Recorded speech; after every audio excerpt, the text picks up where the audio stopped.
Kwa wuoyo ka seche moko ng'eny seche moko iparo ni mit ng'ani en e position notemo watemo ng'io policy kaka policy timore ne gima nyalo timore. Now, kuidhi e yiero Cleophas, to dhi e yiero on the basis ni udwaro the majority members mondo konyi implement policy as the president. Kata yudo majority member konyi implement ang'o? Policy. Are they independent? Begin independent. Koro be parliament independent. It is okay. Mane siasa. Siasa ni mondo wadhi wayud yiero wakao jowa mondo dhi implement agenda. Koro mano tine wasaluro wawewe kama mondo kik wadonje kanyo. National dialogue. Penye cha dhi mbele so what after break. Let's mbele awache. National dialogue cha. Gimobro kelen peace.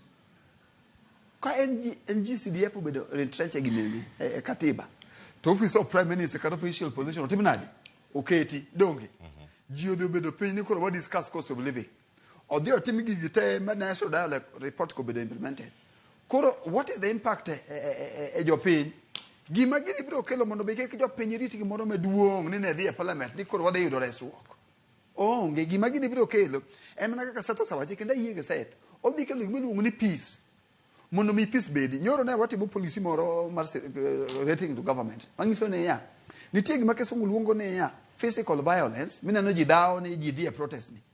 To nitie gima iluongo ni invisible violence. Invisible violence ne ya. Ang'o mamiyo ji dhaw, ang'o mamiyo kata na tribe achiel gore gi tribe machielo. Nitie gik moko miluongo ni ya ni structure. Structure ne ya ng'ani feel ni ng'amo dhi e telo. Ema dhi timo ang'o? Ema dhi yudo kek mang'ongo. Mana mamiyo katiba nokelo ne ya mondo mi president